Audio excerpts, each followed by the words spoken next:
Sound off for Chesterfield. Chesterfield, the first and only cigarette in America to give you premium quality in both regular and king size, brings you Dragnet.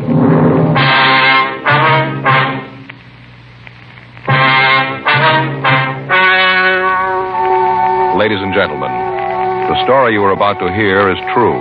The names have been changed to protect the innocent.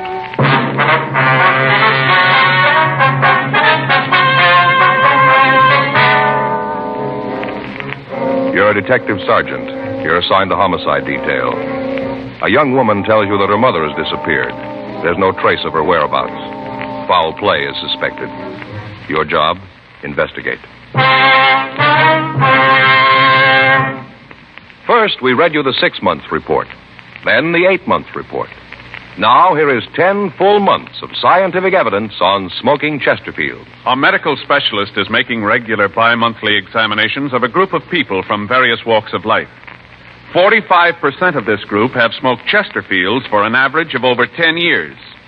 After 10 full months, almost a year now, the specialist reports he observed no adverse effects on the nose, throat, and sinuses of the group from smoking Chesterfield.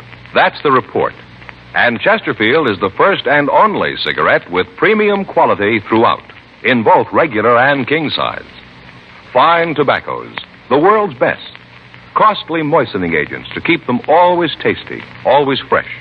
And the finest cigarette paper money can buy. Yes, everything that goes into your Chesterfield makes it the premium quality cigarette. And it's the only cigarette that gives you this scientific evidence of real smoking pleasure. Try much milder Chesterfield today. They're best for you.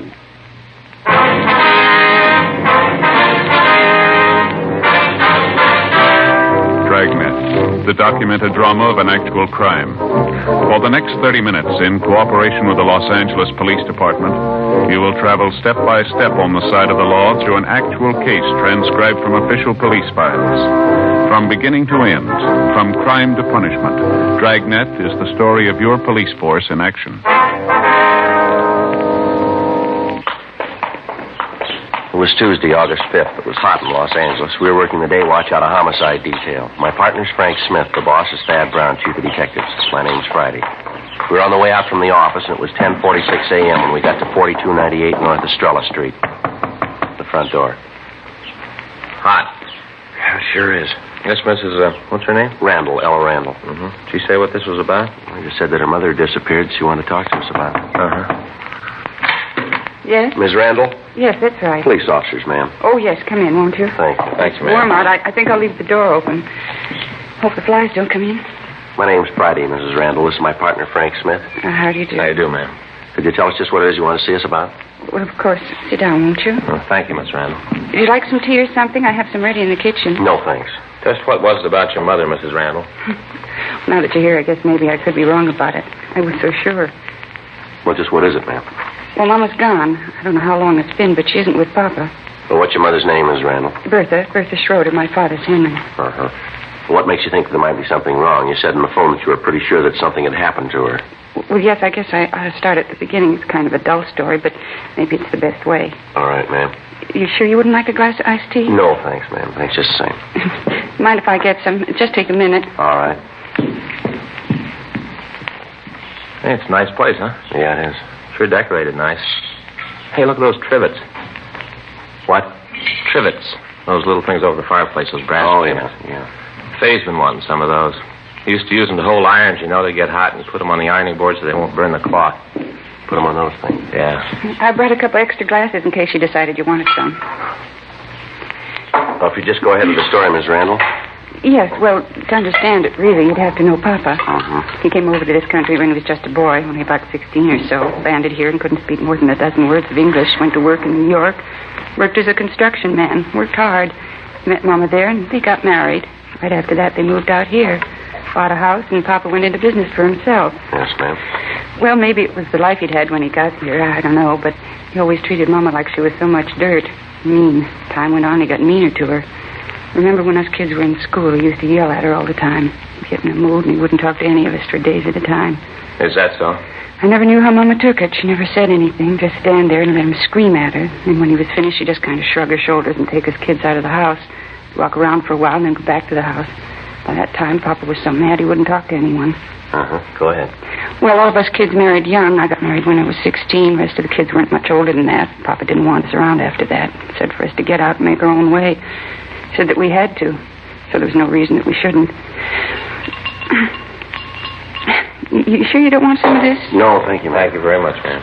Would you mind going ahead, Ms. Randall? Yes. A couple of months ago, I tried to call Mama. The operator told me that the phone had been disconnected. I beg your pardon?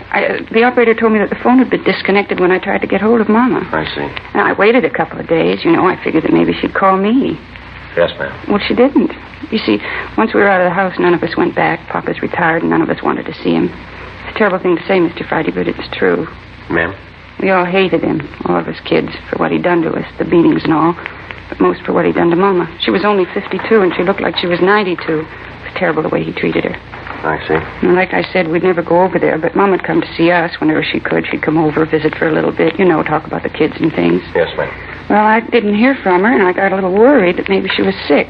If she was, I know that Papa wouldn't tell us, so I went over to the old house and I rang the bell. I was kind of braced because I thought I'd see Papa and there'd be an argument, but there wasn't. Ma'am? No argument. Oh. Papa didn't answer the door. Some young woman answered it, and I asked if I could see Mrs. Schroeder. Right away, I knew there was something wrong. Well, how was that, ma'am?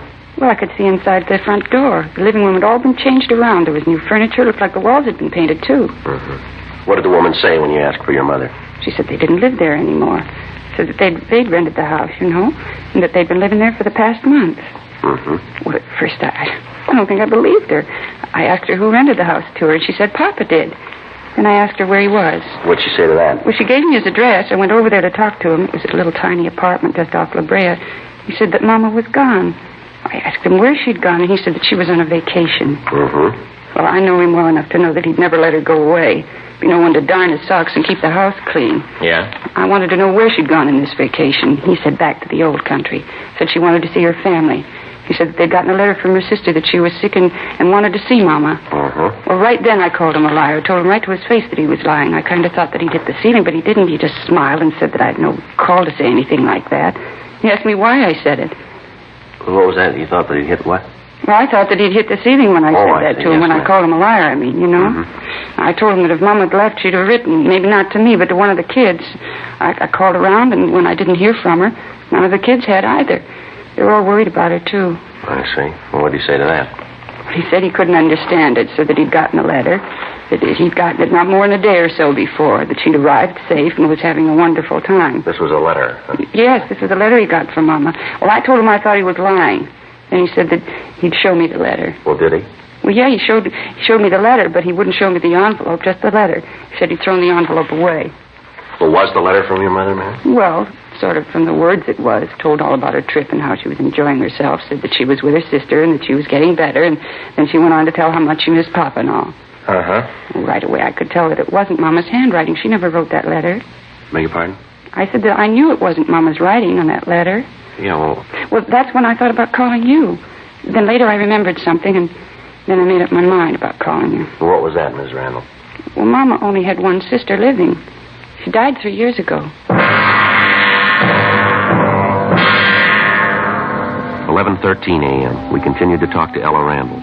She told us that she was sure that her mother would not have gone off of her own free will. She said that when she last saw Mrs. Schroeder, she appeared to be in good health and in good spirits. We got the names and addresses of the other children in the Schroeder family. We also got the address of the Schroeder relatives in Europe. Ellen Randall told us that we could find her father at the apartment, and she gave us the address. 12:15 p.m. Frank and I drove over to see him. This is ridiculous, utterly ridiculous. Well, maybe so, sir, but we'd like to see the letter that came from your wife. We could. Officer, I'd like very much to show it to you. Really, I would, but I can't. Why not, sir? For the reason that I haven't got it anymore. I destroyed it, burned it a couple of days ago. Who's your wife staying with, sir? With her sister. Well, from what we can find out, sir, your wife's sister died 3 years ago. How could your wife be staying with her? Oh, all right, I suppose I might as well tell you about it. Doesn't seem to be any other way. All right, sir. Go right ahead. First off, my wife is not in the old country. She's not with her sister. What you heard is true. Officer, what I have to tell you is very hard to say. I find it hard to find the right words. That's all right, sir. You just go ahead. We've been married for 30 years. 30 years, man and wife, and then she did this. Almost broke my heart, officers. Is one of you married? Oh, yes, sir. My partner here is. Then you'd know what I mean. You'd know how it is. Sir? She left me. Packed her things and left. It didn't give me any reason. Just said she didn't want to be my wife anymore. She said she didn't want to share my roof. Just left. 30 years. All that time and she left.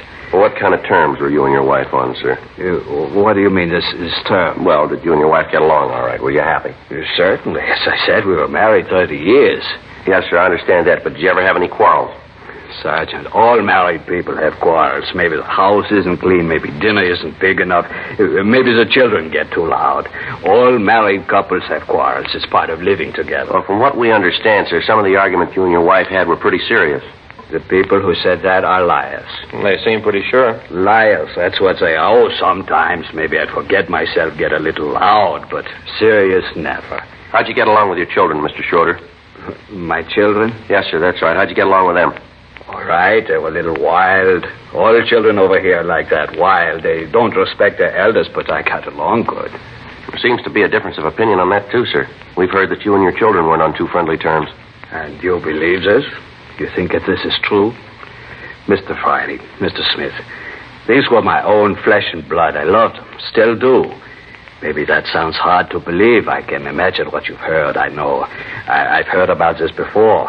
I know who told you. You didn't think I'd know, but I do. It was Ella, wasn't it? Wasn't it? Who told us isn't important, sir? But it is. You see, this is very hard for me to say. 30 years married, and it is all a mistake. I knew it from the start. She was a shrew, Mr. Friday. I knew it right away, a shrew. Sir? My wife, Bertha, almost from the day we were married, she was a nag. All I wanted in life was to do a day's work and come home and read the paper, maybe have a pipe of tobacco, rest, work, and have my home.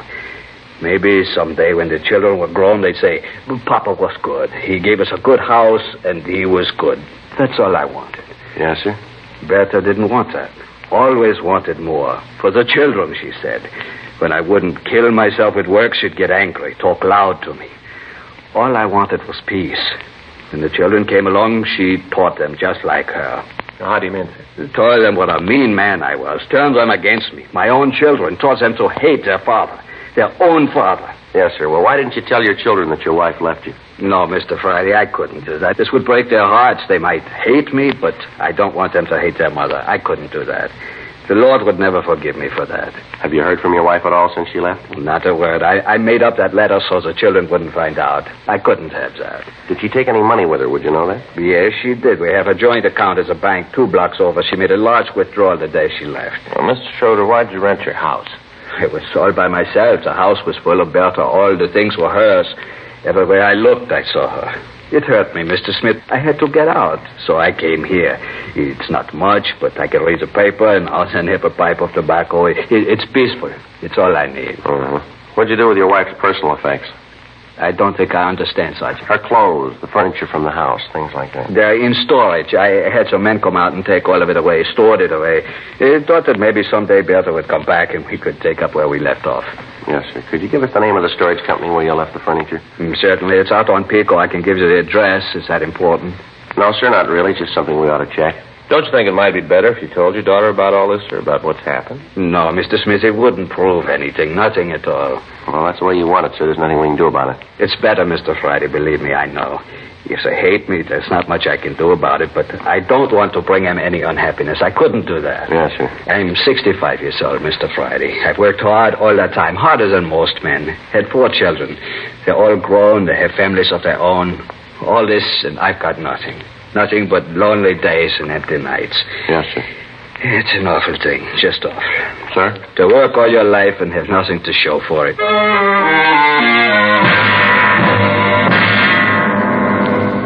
1:37 p.m. We got the address of the storage company from Henry Schroeder, and then Frank and I left to go back to the office. At this point, we had 2 stories. Both of them could be true. Both of them could be lies. There was no way of knowing. In the meantime, it was merely a matter of checking. Until it could be proved one way or the other, there was little action we could take. 2:15 p.m. Frank and I checked back into the office, and I put in a call to the storage house. Yes, sir. I'll wait while you're checking, huh?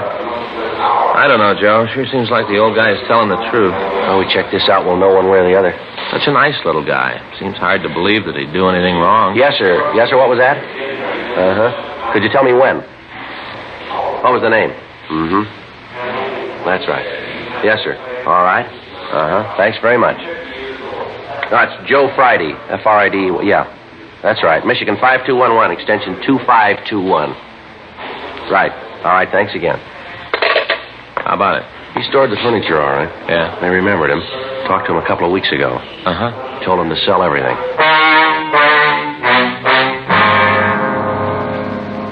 We drove out to the storage house and talked to the owner. He said that Schroeder had called them out to pack the furniture, and then he ordered it stored. A week later, he called back and told them to dispose of all the furnishings and personal effects. We called Schroeder's bank, and they told us that there'd been no large withdrawals on the date of her disappearance. Also, she'd drawn no checks since. We got in touch with the other children, and they verified their sister's story. They all said that the father was hard to live with and had, on several occasions, struck Mrs. Schroeder. They told us that it was possible that she had left her husband, but that she would certainly have gotten in touch with one of them if she had. They said that as far as they knew, Mrs. Schroeder was in good health, and she was in good condition mentally. One of the daughters said that they were planning on a shopping trip to buy school clothes for one of the grandchildren. The woman went on to say that as far as she knew, Mrs. Schroeder would not have left without saying something to her about not being able to keep the appointment. We got in touch with Ella Randall. She said that she would like to accompany us when we talked to the neighbors of the Schroeder woman.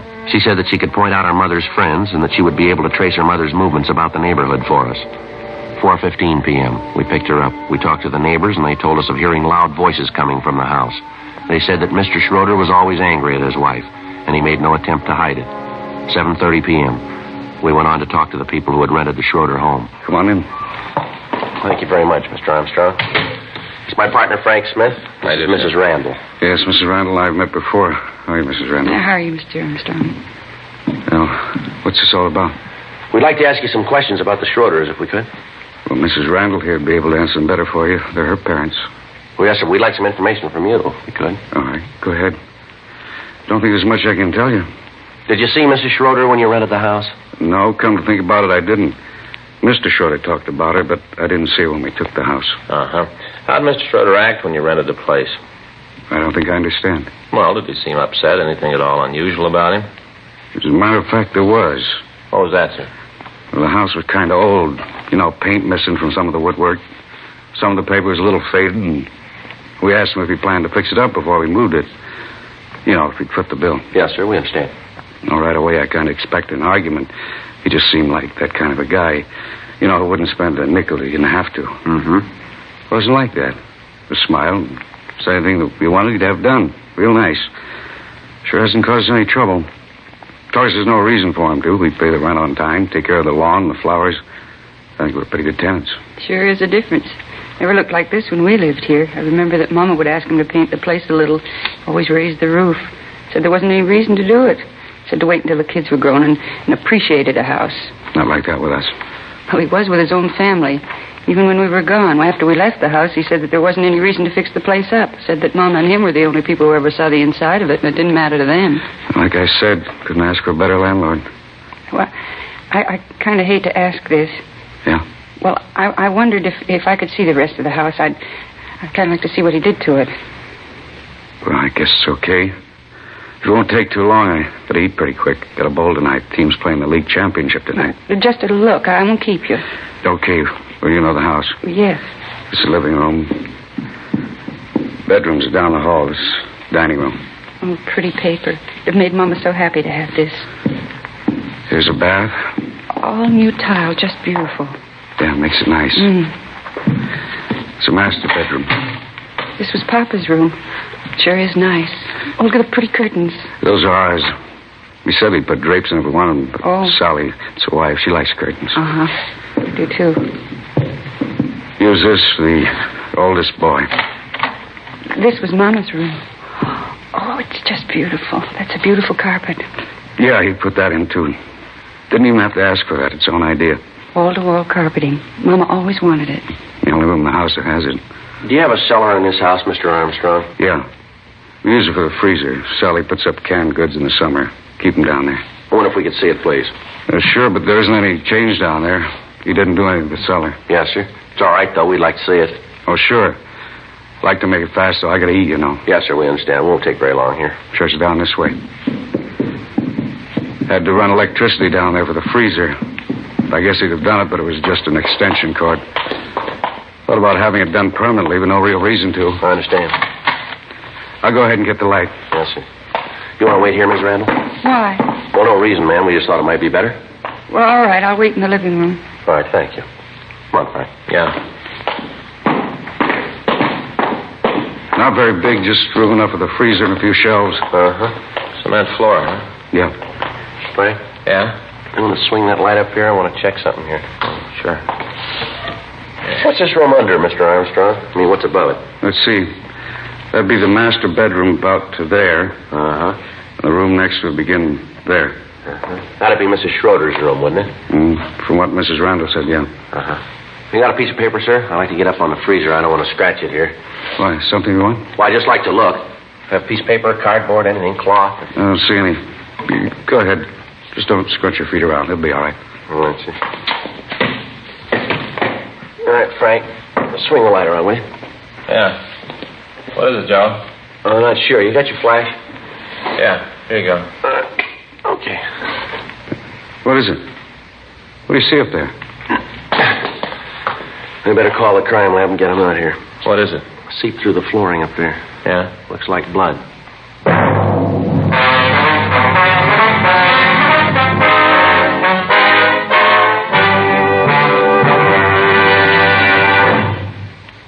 You are listening to Dragnet, the authentic story of your police force in action. All over America, smokers are changing to Chesterfield because Chesterfield is the first and only cigarette with premium quality throughout, in both regular and king size. King size Chesterfield contains tobaccos of better quality and higher price than any other king size cigarette. Well, that's certainly important to every king size smoker. Of course, it's the same fine tobacco as in regular Chesterfield. So remember, the modern way to sell cigarettes is the Chesterfield way. First and only cigarette with premium quality throughout, in both regular and king size. Chesterfield is much milder. Chesterfield is best for you.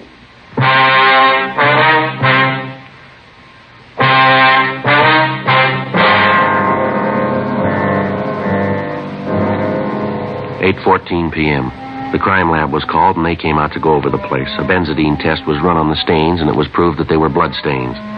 The carpet in the bedroom was removed, and additional stains were uncovered. Frank and I checked the cellar floor, but it was solid, and there was no evidence that any part of it had been torn up. A preliminary check was made of the yard, but we found nothing. The next morning at 7:58 a.m., we called the crime lab. They'd finished their investigation and told us that the stains were made by human blood. 8:10 a.m., Frank and I drove out to the house to continue our investigation. Boy, it's going to be a scorcher. Yeah, it looks that way. Did you check that corner of the yard over there? Yeah, doesn't look like anything's been disturbed. Well, let's talk to the neighbors again. There's got to be an answer someplace. Okay. You know, I'm going to tell Faye to get me some of those shirts with the holes in them. What do you mean, holes in them? You know, like they wear back east. Little bitty holes between the material. That way you don't get so hot. Yeah. Hey, wait a minute, Joe. What? There's something on the grass over there by the rose bed. Oh, probably a locket or something one of the kids dropped. A toy, maybe. Yeah, I'll get it. Give it back to Armstrong. What do you got? Piece of dental bridge work. Looks like it's been in a fire. The crime lab was called, and they went over the backyard. They checked the incinerator, and under a large heap of ashes, they found several pieces of bone. They took a sample of the ash back to the lab to examine it. We got in touch with the daughter, Mrs. Randall. We got the address of Mrs. Schroeder's dentist. Frank and I drove out to talk to him. We showed him the piece of dental bridge work that we'd found, and he identified it as positively belonging to Mrs. Schroeder. He showed us the card from his files, which gave the date that he'd installed the bridge. 11:56 a.m. We called the crime lab, and Lieutenant Lee Jones told us that the ash and the particles of bone that he'd recovered could be of human origin. 12:15 p.m. We drove out to the apartment and took Henry Schroeder into custody. We talked to him in the interrogation room. I don't understand all this. None of it makes any sense. Well, it's pretty simple, Schroeder. Simple? You say that I killed Bertha, and you say it's simple. How can you say that? Why do you say that? You must have a reason. I've told you all I know. There's a couple of things you didn't tell the truth about, sir. What? You said that just before your wife left you, she made a large withdrawal from your account, didn't you? That's right, she did. She did take some money. Well, in checking your bank account, we found no record of any such withdrawal. You've got no right to go through my bank account. You've got no right. This is a murder investigation, Schroeder. We've got a right to clear it up. But she did take the money. She did. You've got to believe me. It's a little hard to do, Schroeder. Since your wife disappeared, she hasn't drawn any money out of your account. Before that, she drew checks to pay the local store bills. Now, how do you explain that? I can't. I don't know what you're trying to say. I don't know what you're trying to get me to say. We're trying to get you to say the truth, that's all. But I am. You said you put all the furniture from your house in storage. Now, is that right? Yes, I said that. Mm-hmm. You said you wanted to keep it in case your wife came back and you two started all over again? Yes, that's the truth. We checked the storage company. They told us you called them and ordered everything sold. Told them to sell it as soon as possible. Now, how do you explain that? You're getting me so confused, I can't think. When we checked the house, the one where you and your wife lived, we found bloodstains, lots of them. They're human blood. I don't know. People who live there now said that you put a carpet over the floor. Only room in the house that has a carpet. They say it was your idea. I can't think. I don't know what you're saying. Well, here's a report here. Take a look at it. It's a list of the things we found in your incinerator. Things that were burned. Now, do you want to read it, or do you want me to read it to you? How about it, Schroeder? Schroeder? I didn't mean it. 30 years. 30 years married. I didn't mean to do it. I came home late. Real late. I'd been drinking. We had words. I hit her. I don't know what happened. I knew what I was doing. I kept hitting her. Then she was dead. I didn't mean to do it. I didn't mean to. She turns the kids against me. Turned everybody against me. 30 years married. She turned everybody against me. I'm afraid you got it wrong, mister. Huh? You did that yourself.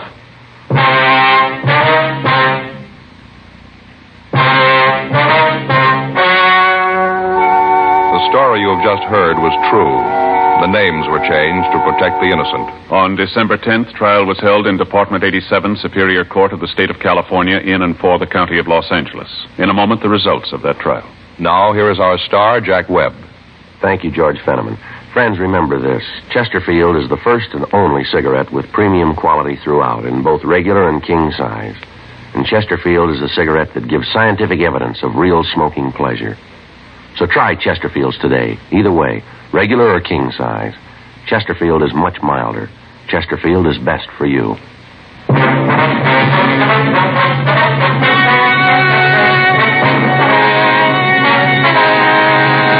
Henry Rudolph Schroeder was tried and convicted of murder in the first degree. He was executed in the lethal gas chamber at the State Penitentiary, San Quentin, California.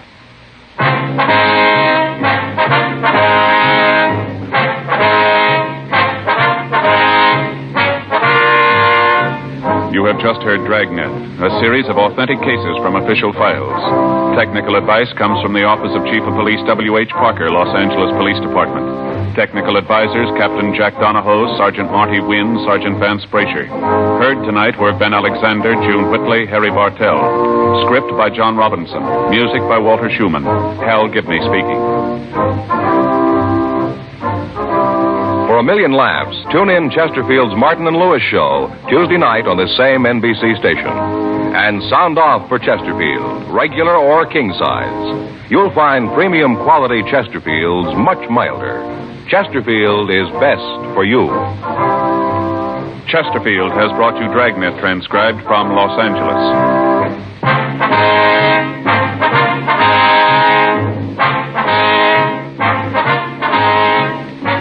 Tonight, it's Adventure with Barry Craig, confidential investigator on NBC.